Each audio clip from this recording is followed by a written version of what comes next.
그리스도를 본받아라는 제목으로 함께 은혜를 나누도록 하겠습니다.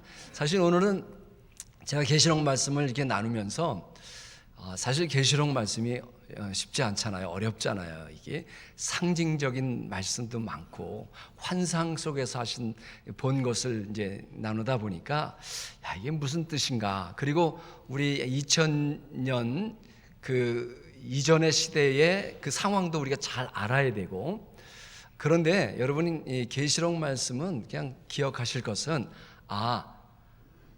어려움 중에 환난 중에 있는 성도님들을 위로하고 격려해 주시는 말씀이다.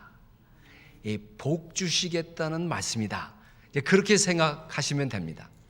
그래서 우리가 이제 다독, 그동안 신약성경 다독을 해왔는데요, 이 마지막 책에 왔습니다. 마지막 책에 왔는데 우리가 그 복음서에 보면은요, 복음서는 고난받는 그리스도, 고난받는 그리스도의 상을 보여주셨다면, 이제 계시록은요, 보좌에 앉으신 영광스러운 그리스도를 우리에게 보여주고 있는 겁니다. 그래서 오늘 이 계시의 말씀은 요한의 계시가 아니라 바로 예수 그리스도의 계시다. 그 어려움 중에 밤모성에 유배당한 요한을 통해서 하나님께서 천사를 보내서 보게 하시고, 그리고 요한은 오늘날 저와 여러분에게도 이 계시의 말씀을 증언해 주고 있는 겁니다. 그래서 오늘 1장에 보면, 우리가 오늘 4장에 왔는데요, 그래서 이제 계시록을 마치면서 한 번이라도 여러분들과 요한계시록 말씀을 나눠야 되겠다는 생각으로 오늘 이 본문을 정하게 됐습니다. 그래서 계시록 1장에 보면은 하나님께서 오늘 우리가 계시록을 꼭 읽어야 되는, 이번 한 주간 남았잖아요. 꼭 한 번을 읽으셔야 되는 이유가, 이 말씀을 읽는 자가 복이 있다는 거예요. 읽기만 해도 복이 있는 겁니다. 할렐루야. 듣기만 해도 복이 있습니다. 또 그것을 가지고 지키는 자는 훨씬 더 복이 있는 것입니다. 할렐루야. 그러니까 오늘 저와 여러분은 복이 있는 자입니다. 오늘 계시록 말씀을 우리가 듣기 때문에, 또 읽기 때문에, 또 그것을 지키려고 하는 결심이 있기 때문에 오늘 우리는 참으로 복 있는 줄 믿습니다. 오늘 4장의 모습을 보면은요, 그 천국의 그 아주 아름다운 모습이 그 상징적으로 우리에게 잘 표현되어 있습니다. 오늘 우리는요, 예배라고 하는 것이, 예배에 오면 천국이 열리는 겁니다. 우리 하나님의 보좌가 보이십니까?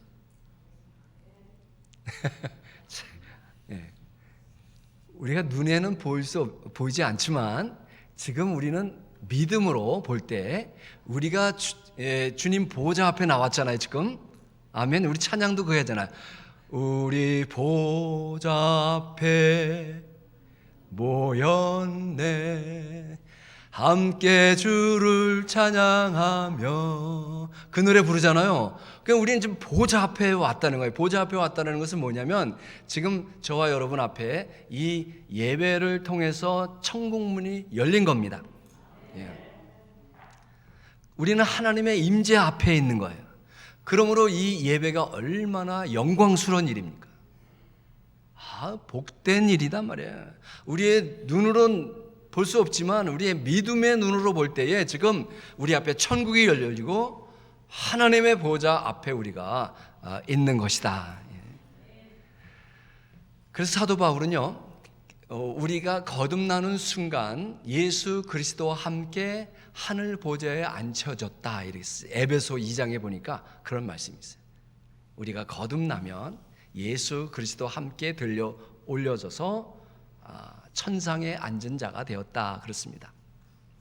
그리고 3장에 보니까, 근데 그러한 일이 어떻게 생기느냐, 계시록 3장에 보면, 볼지어다 내가 문 밖에 서서 두드리노니 누구든지 내 음성을 듣고 문을 열면 내가 그에게로 들어가 그와 더불어 먹고 그는 나와 더불어 먹으리라, 그랬습니다. 이 우리 앞에 천국 문이 열리는 것은 먼저 우리가 마음의 문을 열면 주님이 내 안에 들어오신다는 거예요. 네. 주님이 내 안에 들어오시면 어떤 일이 생기느냐? 바로 주님과 함께 식탁의 교제가 이루어지는 것입니다. 여러분, 식탁, 우리가 같이 식사를 같이 한다는 게 얼마나 복된 일인지 모릅니다. 오늘 우리가 예배 끝나고 친교하잖아요. 친교. 그게 이 식탁의 교제는 정말 이 성찬식과도 같다 말이에요. 그래서 예배는 여기서 끝나는 게 아니라 예배는 어디서 끝나요? 친교실에서 끝나는 거예요. 친교실에 교제가 끝나야 예배가 끝나는 거예요. 그러니까 꼭 친교하시고 하시기를 바랍니다. 예배는 여기서 끝나는 게 아니라 친교실에서 끝난다. 그래서 우리가 마음으로 믿어 입으로 시인해서 우리의 마음의 문을 열고 예수님을 영접하면 하나님의 자녀가 되는 권세를 주셨다 그랬습니다. 그리고 주님과 함께 식탁의 교제가 펼쳐진단 말이에요. 어디서? 주님 보좌 앞에서. 주님 보좌 앞에서 주님과 함께 그런 교제가 이루어지는 것입니다. 그 말씀이 바로 그 다음 말씀에도 있어요. 이기는 그에게는 내가 내 보좌에 함께 앉게 해주겠다, 그런 것입니다. 그런데 이제 천상의 모습이, 그 보좌 주변의 모습이 지금 자세히 기록되어 있어요. 계시록 4장에 보니까 하나님의 보좌 주변에 또 다른 보좌가 있대요. 24개나 되는 보좌가 있대요. 24보좌가 있어요. 5절에 보니까. 그리고 또 보좌 앞에는 오늘 보니까 6절에 보니까 수정과 같은 유리바다가 있다는 거예요. 그리고 여기서는 지금 4절인가 나오는데 번개와 음성과 우레소리가 들린다는 거예요. 이것은 하나님의 권능과 능력을 보여주는 그러한 모습이고요. 또 지금 6절에도 보면 또 어떤 모습이 있냐면 보좌 주위에 또 네 생물이 있다는 거예요. 네 생물이 있는데 앞뒤에 눈들이 가득하더라. 저게 무슨 형상인데 저럴까? 이게 우리는 이 땅에서는 전혀 볼 수 없는 그런 그 형상들이 지금 펼쳐지고 있어요. 그리고 또 7 영과 7 눈을 가진 분이 있다는 거예요. 보좌 앞에 켜진 7 등불이 있고 7 영이 있다는 거예요. 그래서 이게 뭔가 보니까 7 영이라고 하는 것은 성령을 의미합니다. 그러니까 성령을 7 영이라고 하고 그 7 영은 눈이 7개가 있다는, 7 눈을 가지고 있다는 거예요. 그런데 오늘 네 생물은 어떻게 해요? 앞뒤로 뭐가 가득하다고요? 금방 지우지 않으셔도 돼요. 올려놓으셔도 돼요. 올려놓으셔도 돼요. 앞뒤에 뭐가 가득하다고요? 눈들이 가득하더라 그랬어요. 눈이. 그래서 성령님은 7 눈을 가지고 불꽃 같은 눈들을 저와 여러분을 감찰하시기보다는 살펴주시는 거예요.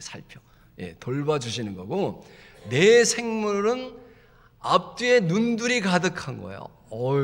이게 눈이 가득하니까 그냥 보이는 게 얼마나 많겠어요. 그러니까 아주 불꽃 같은 눈으로 저와 여러분을 보신다는 그런 내용입니다. 그런데 그 네 생물에 대해서 많은 해석들이 있는데 그 네 생물이 앞뒤에 눈들이 가득하다 그랬잖아요. 그런데 7절에 보니까 그 첫째 생물은 사자 같고, 둘째 생물은 송아지 같고, 그 셋째 생물은 얼굴이 사람 같고, 그 넷째 생물은 날아가는 독수리 같다 그랬어요. 날아가는 독수리. 이게 무슨 형상이길래 이렇게 복잡하나? 이 땅에서는 도무지 볼 수 없는 그러한 형상, 동물의 형상이라니까, 내 생물의 형상. 그러니까 이것은 뭘 가리키냐면요, 그리스도의 그 속성을 말합니다.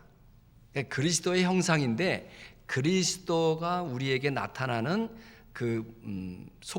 우리에게 나타나는 속성이 바로 사자 같고, 독수리 같고, 송아지 같고, 그리고 사람 같다 하는 것입니다. 그런데 이제 이 초대 교부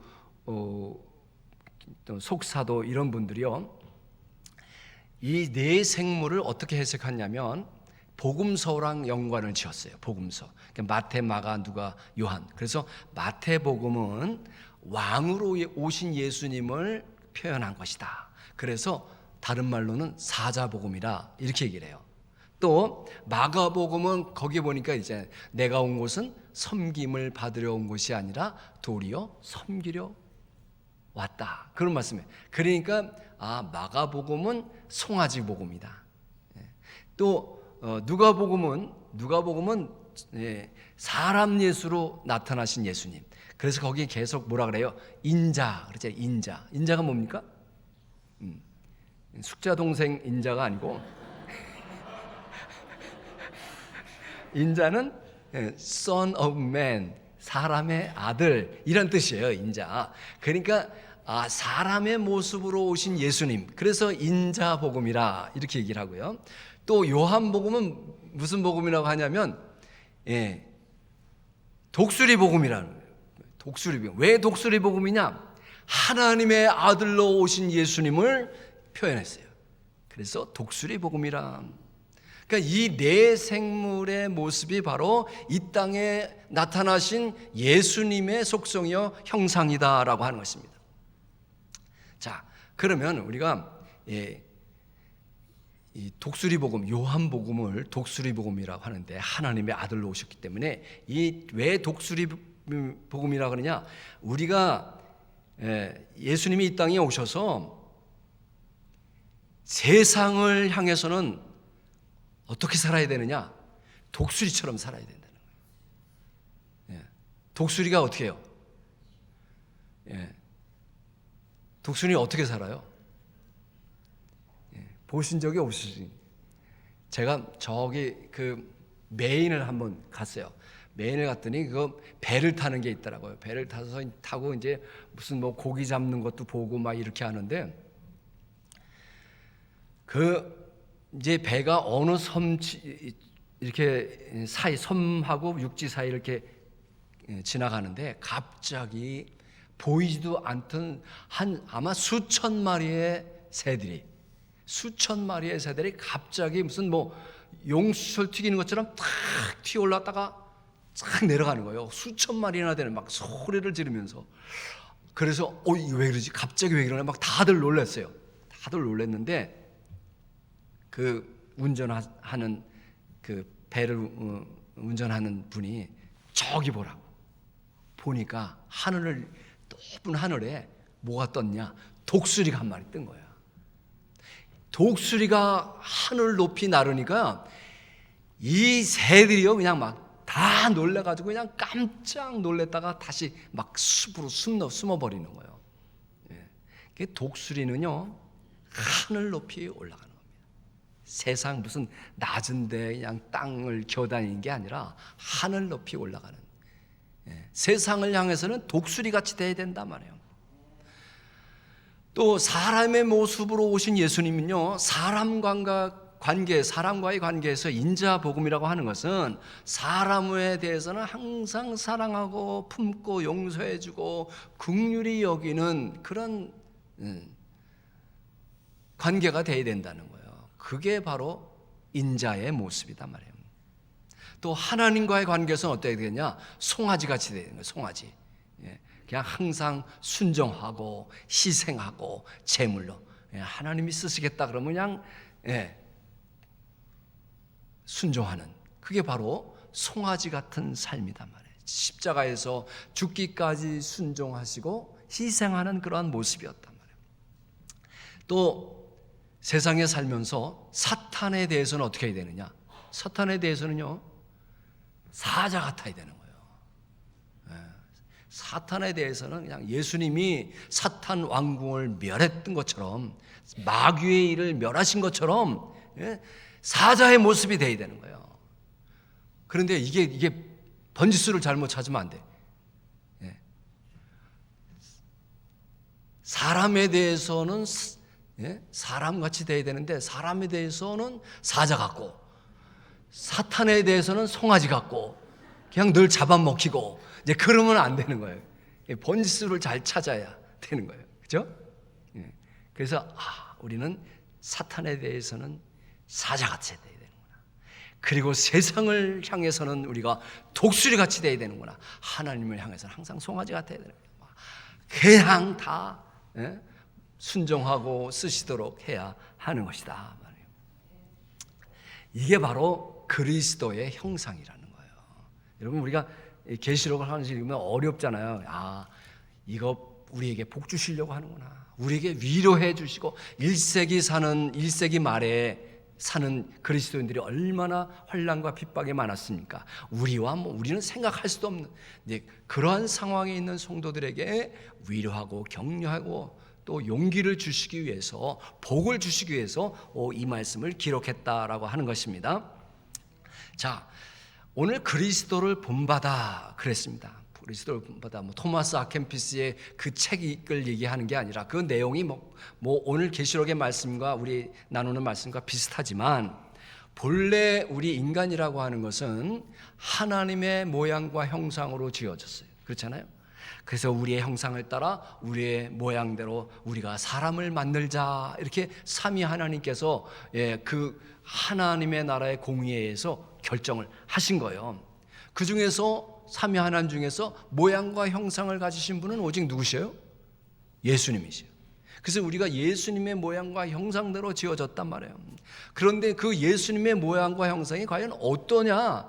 그 예수님의 형상이 구체적으로 오늘 계시된 말씀이 바로 이 계시록 4장에 있는 말씀이다 말이에요. 어떻게 표현된 거 아니? 상징적으로 표현된 거예요. 사자로, 송아지로, 그리고 인자로, 독수리로 나타났다. 자, 그러면 이 형상이 예수님이 가지신 형상인데, 그분이 내 안에 계신데, 그러면 그 형상이 어떻게 하면 나를 통해서 나타날 수 있을까? 그 형상을 우리가 어떻게 하면 본받을 수 있을까 하는 것입니다. 그분이 내 안에 계시기 때문에, 그분이 내 안에 계시기 때문에 예수님이 하신 말씀처럼 내가 나를 부인하고, 셀프 디나이얼 그랬죠. 자기를 부인하고 또 자기 십자가를 지고 나를 따르게 될 때에 너에게서 나의 형상이 나타나게 될 것이다. 그런 말씀을 해 주시는 겁니다. 소크라테스 스타일이라는 책을 읽은 적이 있어요. 여러분 보신 적이 있는지 모르겠는데, 이 소크라테스 스타일이라고 하는 것은 어떤 무슨 패션이나 무슨 머리 스타일 그걸 얘기하는 게 아니고요. 소크라테스는 정말 못생겼어요. 제가 아무리 봐도 못생겼다. 머리는 없는 데다가 배는 나온 데다가 얼굴은 정말 자기 마음대로 생겼어요. 그런데 그분이 정말 유명한 스타일을 하나 남겨두셨어. 어떤 스타일을 남겨뒀냐면 그분이 개발한 스타일이 있는데, 그것은 이렇게 말해요. 더하기가 아니라 빼기다. 이 뺄셈이라, 덧셈이 아니라 뺄셈이다 라고 하는 것은 뭐냐면요, 이런 뜻입니다. 그냥 뭐든지 빼고 깎아내고 부정하고 제거하고 하는 그러한 삶의 방식, 어떤 사유의 방식, 그것을 소크라테스 스타일이라 그렇게 얘기를 합니다. 그러니까 예를 들면 이런 거예요. 우리가 만약에 다윗상을 조각한다 할 때, 다윗상을 조각한다 할 때 이제 다윗의 얼굴을 만든다면, 더하기 방식은 코를 갖다 붙이는 거예요. 이게 다윗의 코가 이렇게 생길 거다. 주먹코 같아. 그래가지고 이제 메부리 코가, 그러니까 메부리 코. 다윗은 메부리 코더라고 가보니까 메부리 코를 갖다 붙이고 또 귀를 갖다 붙이고 그러면서 이제 조각 다윗상을 만드는 거예요. 그게 이제 더하기 방식이야. 빼기 방식이라는 거는 뭐냐면, 큰 바위덩어리 하나 따놓고 그 조각가는요, 그 바위덩어리에서 뭘 보는지 아세요? 그 바위 속에 있는 다윗을 보는 거예요. 그래가지고 깎아내기 시작하는 거예요.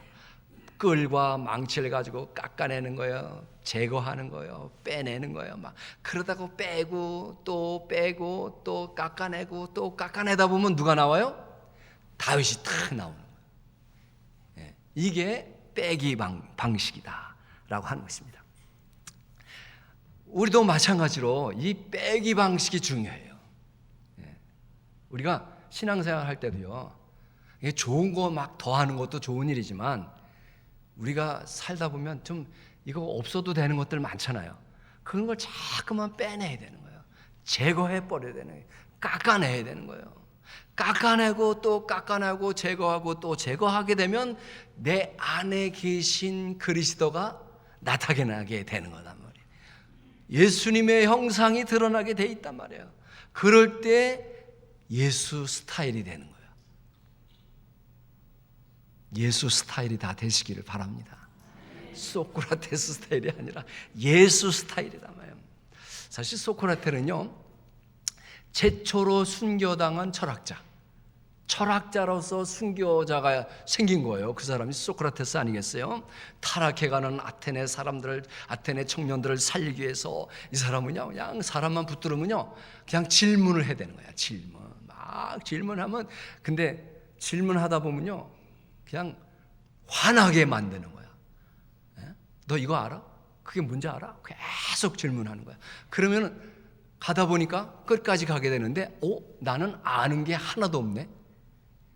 아는 게 하나도 없는 거예요. 그러니까 그냥 그렇게 완전히 바닥까지 몰리게 되는 겁니다. 그러다 보니까 어떤 사람들은 상당히 불편해하는 거예요. 화가 나는 거예요. 그러다 보니까 이게 소문이 났어. 온 아테네 시내에 그 소크라테스 만나면 그냥 끝장난다. 그래가지고 사람들이 화가 나가지고 결국에는 어떻게 해요? 고소를 당하고, 그래서 아테네 청년들을 타락시켰다는 이유로 처형을 당하게 되지요. 그런데 저는 그 나우나 형님의 형님이 소크라테스라는 걸 얼마 전에 알았어. 그분이 그냥 노래에서 테스 형, 테스 형 뭐 이런 노래를 부르더라고요. 난 그래서 테스 형이 누군가 했더니 테스 형, 소크라테스 형 막 이러더라고요. 거기 보니까 너 자신을 알라며 툭 내뱉고 간 말을 내가 어찌 알겠소. 세상이 왜 이래 뭐 이러면서, 그러면서 먼저 가본 세상은 어떤가요 테스 형? 테스 형 가보니까 천국은 있던가요 테스 형? 그러더라고요. 천국이 있는지 모르겠지 지가.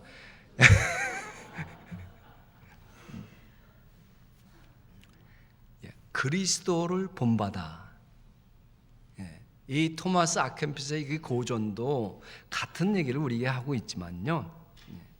그러니까 그리스도를 본받는다라고 하는 것은 내 속성을 바꾸는 게 아니에요. 내 어떤 내 성격을 바꾸는 게 아니라 우리가 나를 부인하고, 그리고 나를 깎아내고 제거하고, 그리고 내 십자가를 지고 주님을 따를 때에 예수의 형상은, 내 안에 있는 예수의 형상은 저절로 드러난다는 거예요. 그게 저절로 드러나게 될 때 내 안에 사자 예수가 내게 있구나, 독수리 예수가 내게 있구나 말이야. 하나님에 대해서 내가 송아지 예수가 있구나. 그런 예수를 발견하게 되는 것입니다. 그러니까 그리스도는 내 마음밭에 숨어 계시는 보화다 말이에요. 보화, 내 밭에 감추어진 보화. 우리가 성령으로 말미암아 우리의 마음을 새롭게 할 때에 비로소 내 안에 그런 예수의 형상이 나타나는 것을 보게 되는 것입니다. 자, 오늘 우리는 이 계시록을 이제 그래도 한 번은 나눠야 되겠다는 마음으로 이 말씀을 같이 나눴는데요. 우리가 이 다독을 하잖아요. 계시록 다독. 그래도 뭐 5번을 읽든지 계속 그것을 읽자. 한 번 전체 통독하는 것도 좋은 일이지만, 이렇게 성경을 제대로 알려면 계속 5번이든 10번이든 계속 읽는 겁니다. 그러면 이제 새롭게 다가오는 거죠. 그럴 때에 우리는 살았고 운동력 있는 말씀을 경험하게 되는 겁니다. 정말 예수님은요, 우리 모든 인간들의 표준이 되시는 분이다. 기준이 되시는 분입니다. 그분은 알파와 오메가 돼서 우리 인간이 처음 창조될 때의 알파, 그리고 우리 인간의 그 마지막 결승점, 즉 우리의 하나님께서 우리를 향하신 그러한 목표가 있잖아요. 그게 바로 오메가 포인트단 말이에요. 하나님께서 우리를 이렇게 경주에 비유하고 있잖아요. 우리의 삶을 경주. 우리는 그 목표를 향해서, 목표 어떤 모양? 예수 그리스도의 형상, 오메가 포인트, 그 점을 향해서 우리가 달려가고 있다라고 하는 것입니다. 그러니까 창세기의 창조가 알파 포인트라면 오늘 계시록의 이 말씀은 저와 여러분에게 오메가 포인트가 되는 것입니다. 그래서 우리가 말씀을 읽으면 읽을수록 살았고 운동력이 있는 말씀으로 우리는 예수 그리스도의 형상을 닮아가게 되는 것입니다. 바라봄의 법칙 있잖아요. 계속 우리가 예수 그리스도를 바라보게 되면은 독수리 예수가 나타나는 거예요.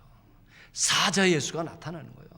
여러분, 조나단 갈매기가 꿈을 꿨어요. 이거 조나단의 꿈 아닙니까? 갈매기의 꿈. 갈매기가 그 꿈을 꿨습니다. 어떤 꿈입니까?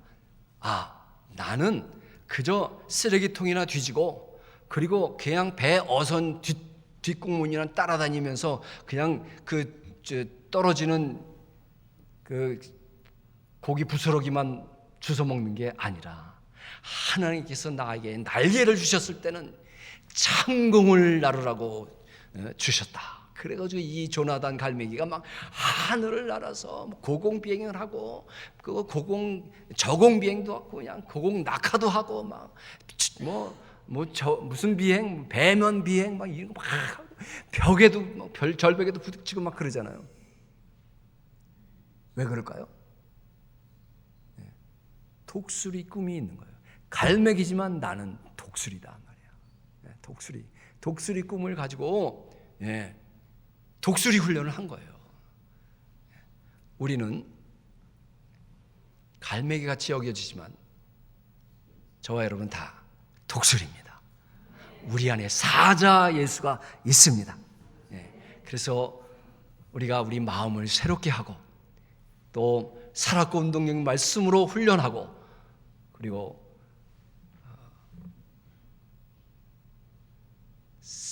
말씀으로 우리가 새로워질 때 내 안에서 예수의 형상이 드러난다는 사실입니다. 그래서 이 세상을 살아갈 때에 독수리같이, 사자같이, 그러나 또 하나님에 대해서는 송아지같이, 그리고 사람들에 대해서는 항상 용서하고 인정해주고 또 사랑해주고 긍휼히 여겨주는 그런 참된 인간의 모습으로 오신 예수님, 그 예수님같이 되시기를 주님의 이름으로 축원합니다. 예수 그리스도의 형상이 내 안에 있습니다. 그래서 여러분에게서 항상 이런 사자 예수, 독수리 예수, 그리고 송아지 예수, 인자 예수가 드러날 수 있기를 축원합니다. 기도하겠습니다. 주님 감사합니다. 오늘 우리 신약 성경의 마지막 책을 통해서 정말 예수님의 형상이 내 안에 있음을 깨닫게 하시고, 우리가 나를 부인하고 우리 각자의 십자가를 지고 나아갈 때에 우리 안에 계신 예수가 나타날 줄 믿습니다. 마음을 새롭게 할 때, 변화를 받을 때에 오직 주님께서 나를 통해서 드러나실 줄 믿습니다. 이제 그 형상을 이루어가서 하나님의 복된 자녀들 되게 하여 주옵소서. 예수님 이름으로 기도하옵나이다. 아멘.